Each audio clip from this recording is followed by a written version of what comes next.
Meus queridos irmãos, dando sequência à nossa exposição na carta de Paulo a Tito, leremos agora no capítulo de número 1, versos 10 a 16. Tito, capítulo 1, versos 10 a 16. Como é o segundo domingo do mês, o domingo da ceia do Senhor, as crianças permanecem aqui no templo com os seus pais. Palavra de Deus para nós, Tito, capítulo de número 1, versos 10 a 16. Ouçamos com fé. Porque existem muitos insubordinados, pauradores frívolos e enganadores, especialmente os da circuncisão. É preciso fazê-los calar, porque andam pervertendo casas inteiras, ensinando o que não devem, por torpe ganância. Foi mesmo dentre eles um seu profeta que disse: cretenses, sempre mentirosos, feras terríveis, ventres preguiçosos. Tal testemunho é exato. Portanto, repreende-os severamente, para que sejam sadios na fé. E não se ocupem com fábulas judaicas, nem com mandamentos de homens desviados da verdade. Todas as coisas são puras para os puros. Todavia, para os impuros e descrentes, nada é puro. Porque tanto a mente como a consciência deles estão corrompidas. No tocante a Deus, professam conhecê-lo, entretanto, o negam por suas obras. É por isso que são abomináveis, desobedientes, reprovados para toda boa obra. Cuidado, falsos mestres ensinam falsas doutrinas. Cuidado, falsos mestres ensinam falsas doutrinas. Eu creio, meus irmãos, que muitos de nós, em algum momento, já teve a oportunidade de conversar com um familiar, ou até mesmo com um irmão da igreja, ou uma irmã da igreja, cuja profissão é ser bancário. Acredito que muitos de nós conhecemos e já conversamos com familiares e com irmãos da igreja que são bancários ou que já foram bancários. Pelo menos eu, quando conversei com algum desses irmãos, ou com alguns desses irmãos, a respeito do que muitas vezes tem sido uma prática, embora nos dias atuais bem menos do que em tempos passados, que é a circulação de notas falsas. Eu digo que agora a prática é bem menor, e eu faço aqui uma brincadeira com os irmãos. Eu não sou um pastor humorista, mas de vez em quando eu gosto de descontrair um pouco. Eu estava fazendo minhas caminhadas esses dias. Eu moro ali na região da 307 Sul, então eu caminho naquelas 2 quadras do Alphaville 1, 2, e depois venho para a 307, uns 5 quilômetros de caminhada todas as tardes, e eu gosto muito de caminhar sozinho. De vez em quando tem algum companheiro, mas eu prefiro caminhar sozinho, e às vezes eu fico numa expectativa tão grande de achar uma nota de 100 caída no chão, né? Quem sabe até uma de 200, né? Mas não acho, porque hoje em dia é tudo Pix. As pessoas nem estão mais carregando dinheiro. Mas quando não tinha Pix, quando não tinha tantas transferências bancárias e nós lidávamos mais com o papel moeda, esses irmãos bancários tinham cursos para identificarem as notas falsas. E pelo que eu já ouvi do testemunho, do depoimento desses irmãos, eles não lidavam naquela ocasião exatamente com as notas falsas, mas no curso eles lidavam com as notas verdadeiras, porque quanto mais se conhece o que é verdadeiro, mais fácil fica para que você discirna quando algo que é falso vier às suas mãos. Por isso, cuidado, falsos mestres ensinam falsas doutrinas. O desejo de toda igreja séria, meus irmãos, deve ser ser uma igreja bíblica. Ser uma igreja bíblica. Porque a Bíblia é a verdade revelada para os nossos corações. A Bíblia ensina-nos o que é a verdade, e é através da Escritura que nós conhecemos a verdade de Deus. E se nós então conhecermos cada dia mais a Escritura, mais fácil será discernirmos quando vierem os falsos ensinos. Conforme nós já vimos no domingo passado, Tito era um cristão gentio que provavelmente se converteu pela pregação do apóstolo Paulo. E o apóstolo Paulo escreveu esta carta para este homem chamado Tito, quando estava na Macedônia, isso por volta do ano 62 a 64, obviamente, da nossa era. Nesta carta, Paulo escreveu a Tito para encorajá-lo a complementar ou a completar, melhor dizendo, o seu ministério na ilha chamada Creta. Vimos no sermão passado sobre o fundamento da igreja e as características de sua liderança. E Tito, meus irmãos, na sua carta, nos traz ensinamentos preciosíssimos a respeito da segunda vinda de Cristo, a respeito do sacrifício substitutivo de Cristo, que nós acabamos de relembrar aqui, participando da ceia, e a respeito da justificação pela graça. Nós fomos salvos pela graça de Deus.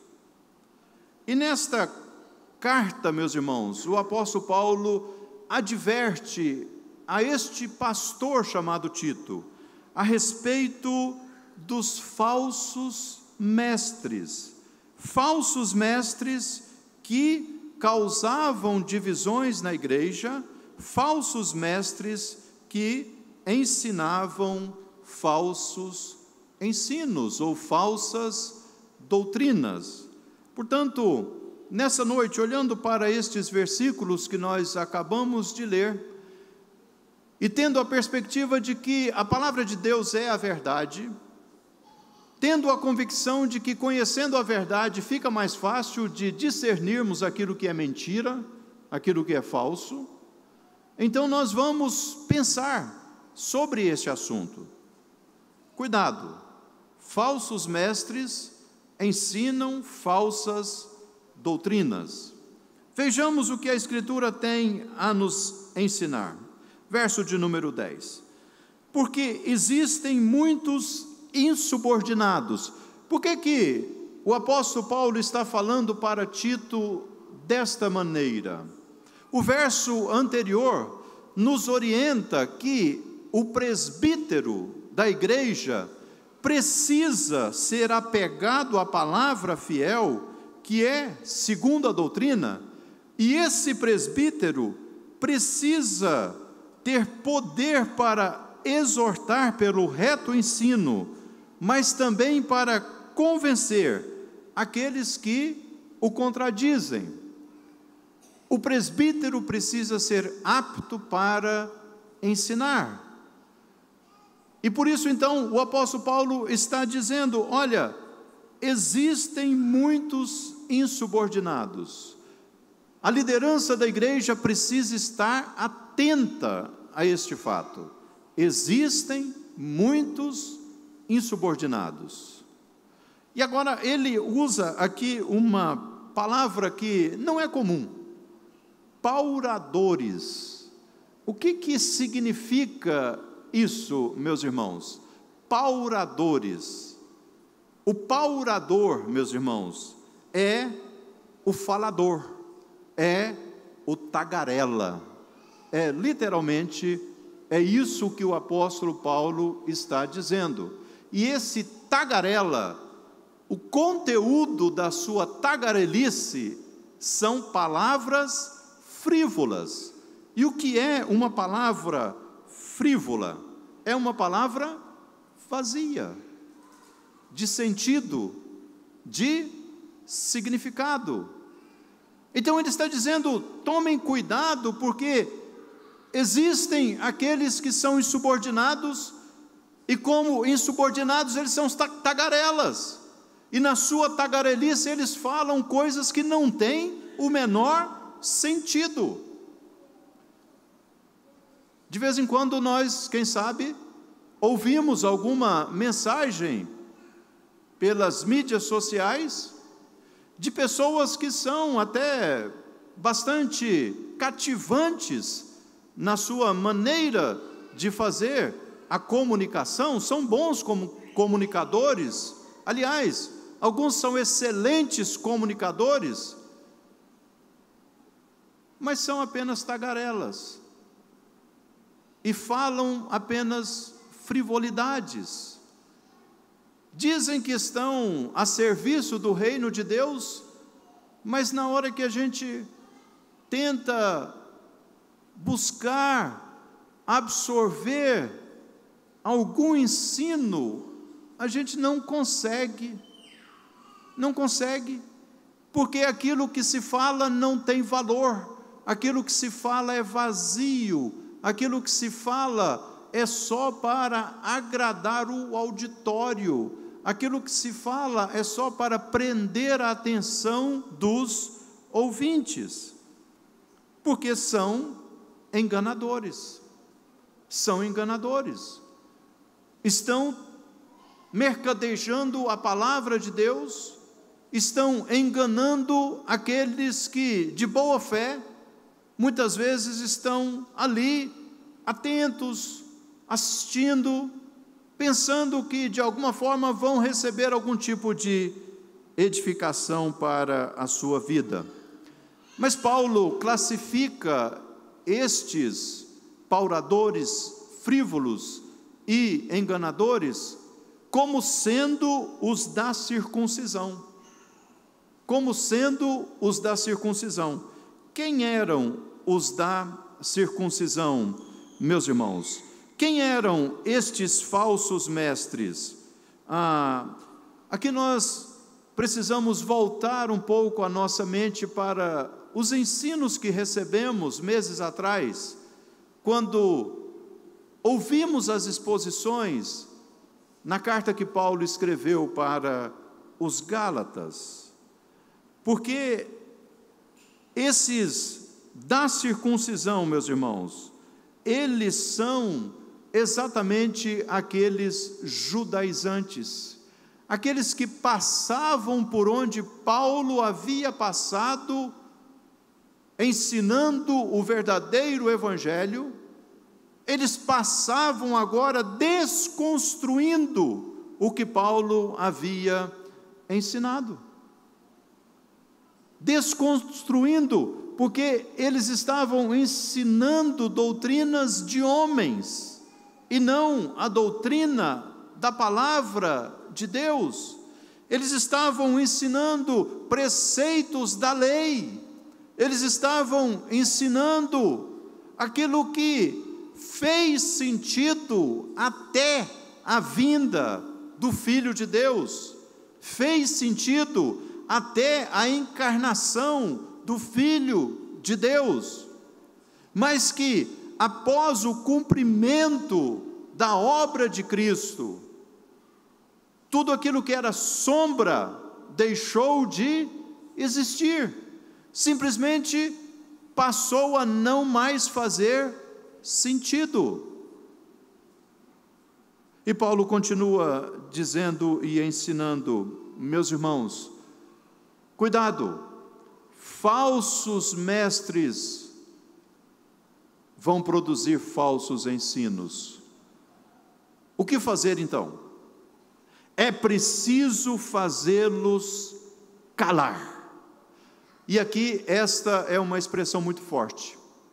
É preciso fazê-los calar. É uma expressão muito forte, meus irmãos, porque nós estamos vivendo, mais do que nunca, o tempo do politicamente correto. O tempo em que nós precisamos saber o que dizer, como dizer, a quem dizer, porque de repente aquilo que falarmos pode ser mal interpretado, aquilo que falarmos pode ser usado contra nós daqui uns dias. Nós estamos vivendo esse tempo do politicamente correto. Mas o que o apóstolo Paulo está dizendo, olha, não existe politicamente correto.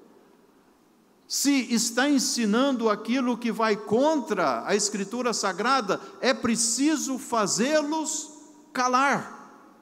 E por que que isso é profundo, meus irmãos? E por que que isso é duro, meus irmãos? É porque esta expressão, na língua grega, significa exatamente amordaçar. Não é simplesmente dizer, olha, stop.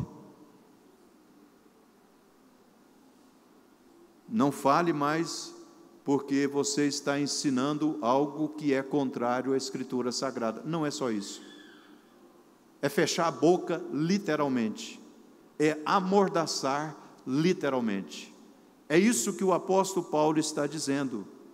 Cuidado, falsos mestres produzem falsos ensinos, então é preciso amordaçá-los. É preciso amordaçá-los, eles têm que ter a boca tapada. Como naquela situação em que alguém é sequestrado e a sua boca é amordaçada para que ela não grite por socorro, mais ou menos nesse sentido. É preciso fazê-los calar, porque andam pervertendo casas inteiras. Casas inteiras.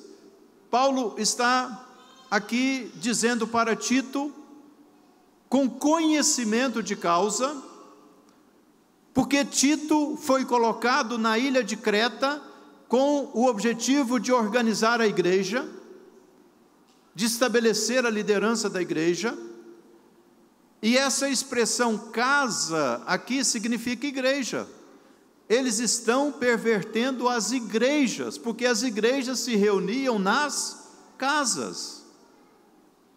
Não havia liberdade para reuniões se não fosse nas casas.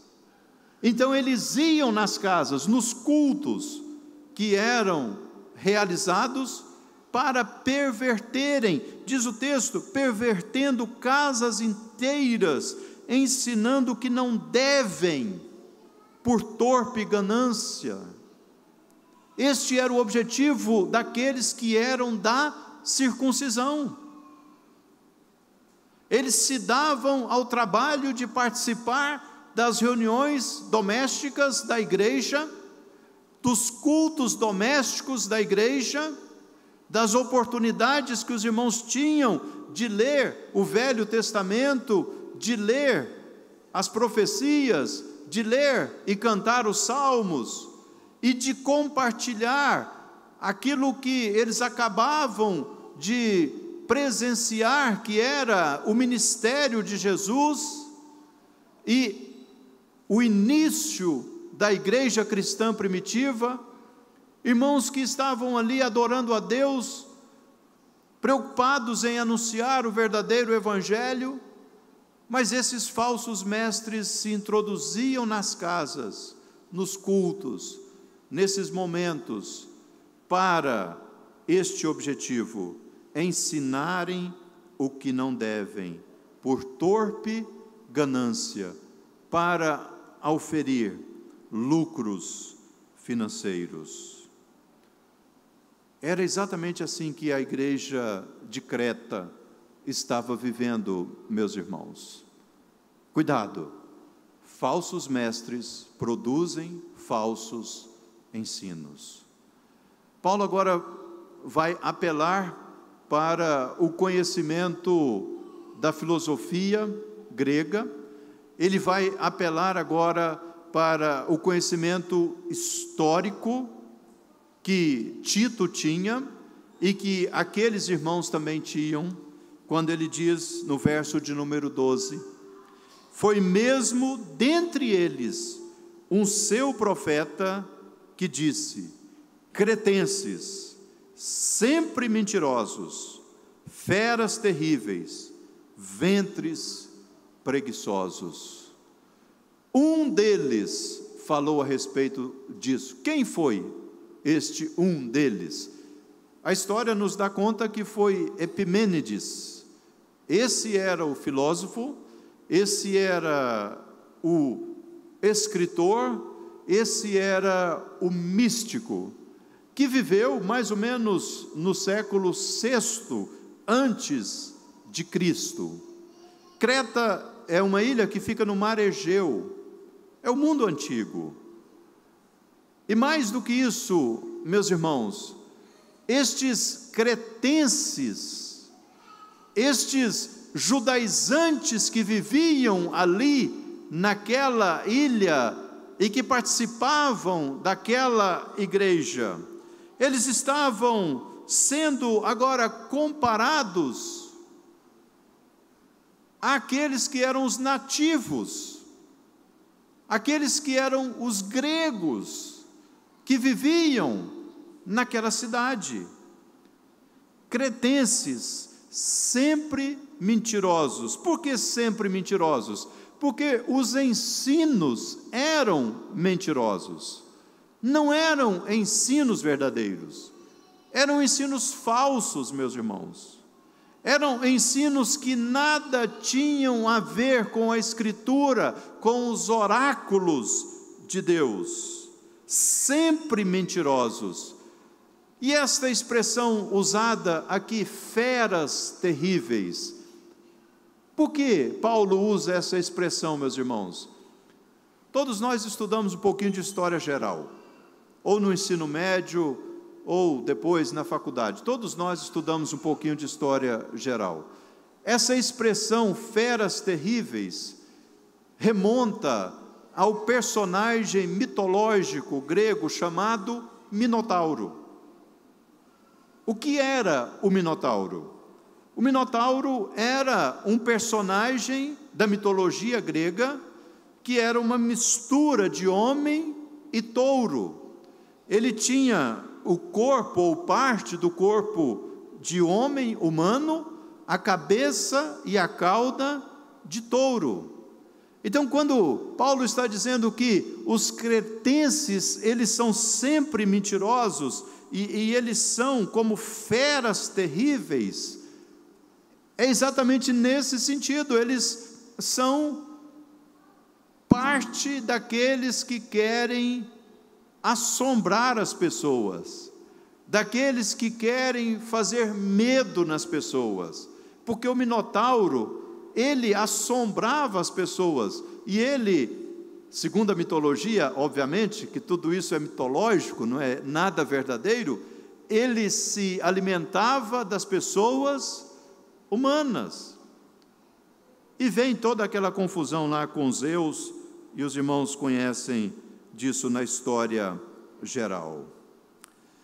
Tal testemunho é exato, portanto, repreende-os severamente, para que sejam sadios na fé. Tem remédio, irmãos, tem remédio. Embora Paulo esteja dizendo para a igreja através de Tito, que era para ter cuidado porque os falsos mestres produzem falsos ensinos, mas tem remédio. É possível que o que é falso deixe de ser ensinado. É possível que o que é falso seja abandonado. É possível que o que é falso seja descartado. E o que é verdadeiro seja estabelecido. Por isso que Paulo está dizendo nesse momento: repreende-os para que sejam sadios na fé. Voltando 2 páginas, nós lemos em 2 Timóteo 2, 24 a 26.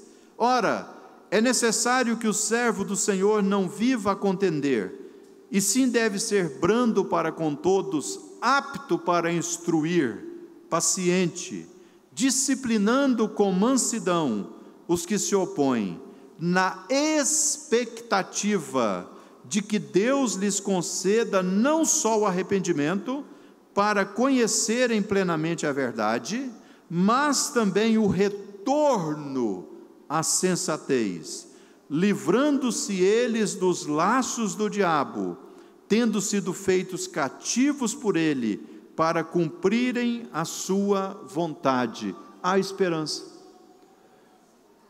E foi exatamente isso que aconteceu há 505 anos atrás. A Escritura Sagrada foi redescoberta. A Escritura Sagrada foi redescoberta pelos reformadores. E os falsos ensinos, meus irmãos, a respeito da fé cristã, puderam ser corrigidos. E por isso, nós estamos aqui hoje, reunidos como igreja, com este livro aberto, lendo este livro, e não lendo uma tradição de uma igreja, que definia, através de dogmas, como devia ser a vida das pessoas. Mas estamos vendo a palavra de Deus, porque ela foi redescoberta. E por isso que há um lema que diz que é a igreja reformada sempre reformando. No sentido de que nós hoje, em pleno século 21, estamos também nos deparando com falsos mestres que produzem falsos ensinos. Há muitas igrejas sérias que consideram a palavra de Deus como sua única regra infalível de fé e de prática. E o que existe, muitas vezes, são diferenças de interpretação em alguns pontos. Por exemplo, a respeito da quantidade de água para o batismo. Mas isso não traz nenhum tipo de comprometimento, meus irmãos. Diferença a respeito, por exemplo, se devemos ter um cálice comum. Acho que agora não, né? Depois da pandemia é difícil de ter cálice comum, né? Ou se cada um deve ter o seu copinho para participar da ceia. Diferenças litúrgicas sobre se bate palma ou se não bate palma, se tem este ou aquele instrumento ou se não. Não, essas questões não são questões cruciais. Até mesmo os amantes da escatologia, que têm posições diferentes sobre o milênio, isso também não é ponto crucial, meus irmãos. Então existem igrejas sérias, e graças a Deus por isso, denominações sérias, que às vezes estão destoando num ponto ou no outro, mas que não é nada crucial. No entanto, existe muita falsidade, existe muito ensino falso. Hoje nós estivemos na congregação presbiteriana do Taquaralto para examinar alguns irmãos que estão vindo para a nossa igreja. E o que eles disseram? O que vocês também já disseram, vocês que vêm de outras denominações não sérias. Não dava mais, porque não é a Bíblia que se ensina naquele lugar, não é a Bíblia. Até começa a ler um texto bíblico, mas depois descamba, e aí o que se ensina não é a palavra de Deus. Por isso, sem chance, procuramos uma igreja que é bíblica, mas obviamente que não é só a igreja presbiteriana do Brasil que é bíblica. Há muitas outras igrejas que são bíblicas. Em contraposição, há muitas igrejas que estão aí, abarrotadas de pessoas que nada têm de escritura sagrada, assim como os cretenses da época de Paulo e de Tito.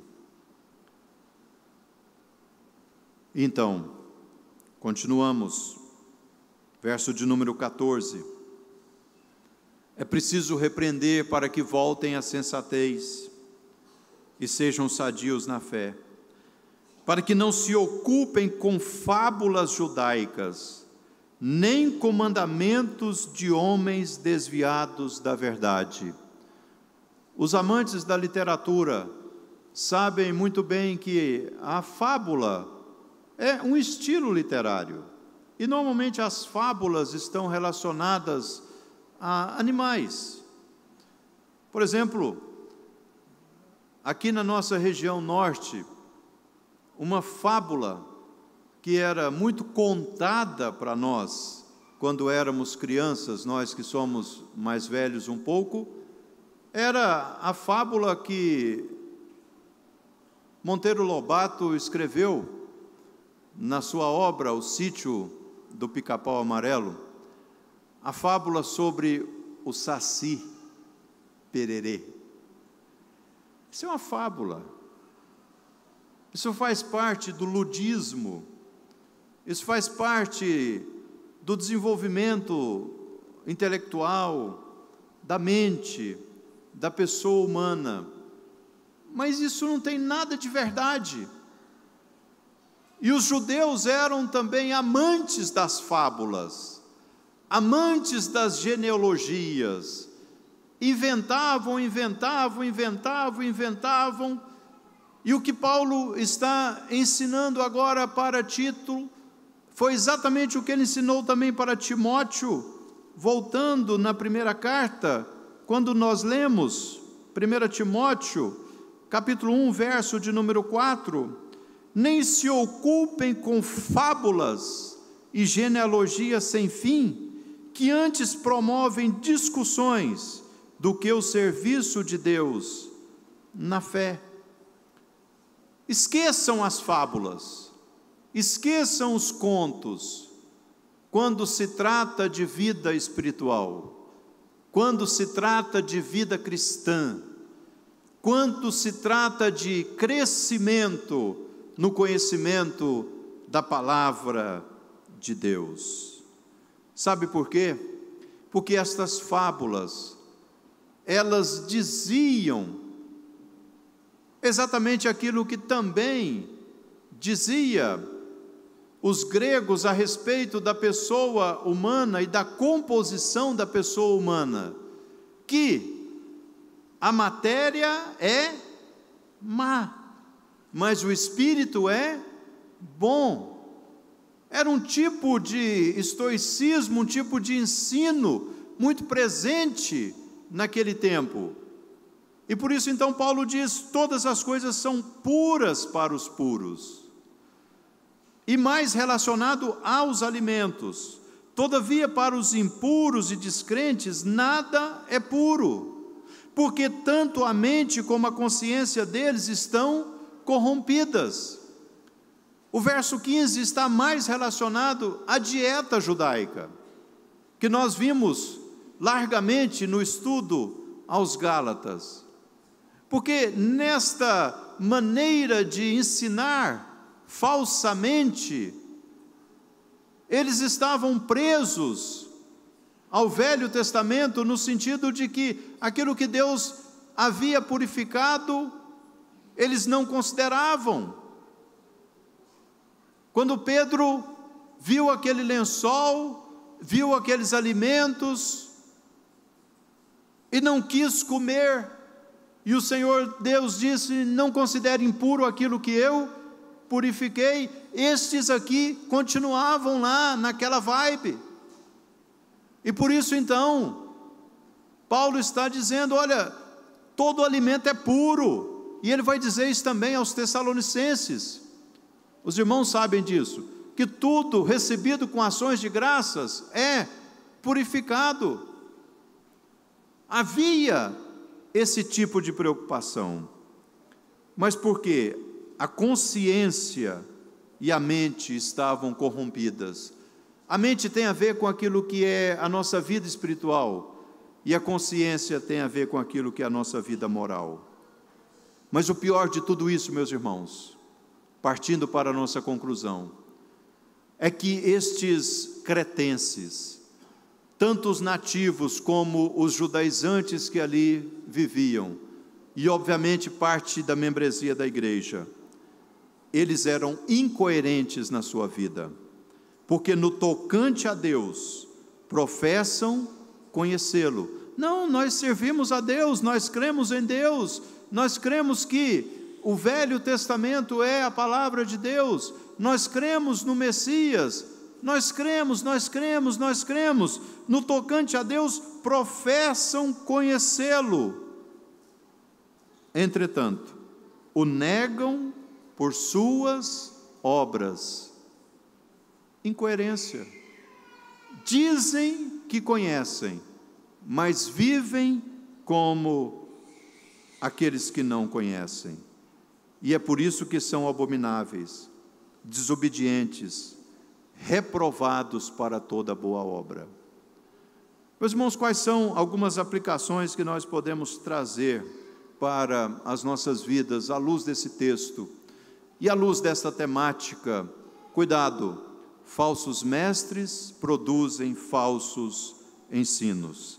Em primeiro lugar, meus irmãos, eu gostaria de deixar para a igreja que nós precisamos nos fundamentar cada vez mais na verdade. Nós devemos nos fundamentar cada vez mais na verdade. Não podemos ser pauradores, frívolos, enganadores, tagarelas, pessoas de ensinos vazios e mentirosos. Nós precisamos nos fundamentar cada vez mais na verdade. Essa verdade que é a palavra de Deus. Em segundo lugar, meus irmãos, cuidado, falsos ensinos produzem, ou falsos mestres produzem falsos ensinos. Nós temos que ter coragem de não sermos politicamente corretos. Nós temos que ter coragem de não sermos politicamente corretos. Se for necessário, nós temos que fazer calar aqueles que estão ensinando de maneira errada, perniciosa, na igreja do Senhor. Em terceiro e último lugar, meus irmãos, nós precisamos ser coerentes com aquilo que nós professamos. A nossa vida precisa ser coerente com aquilo que nós cremos, com aquilo que nós professamos. Eu sempre gosto de dizer que o nosso comportamento revela a nossa teologia. O nosso comportamento revela a nossa teologia. Que Deus possa nos ajudar, meus irmãos, e que nós tenhamos cuidado, porque falsos mestres produzem falsos ensinos, e vamos nos cuidar, nos fundamentando cada vez mais na palavra de Deus. Vamos nos cuidar, tendo coragem e ousadia para não sermos politicamente corretos. E vamos ter cuidado quando formos coerentes, quando os nossos atos confirmarem as nossas palavras, quando os nossos atos confirmarem aquilo que de fato nós cremos e vivemos.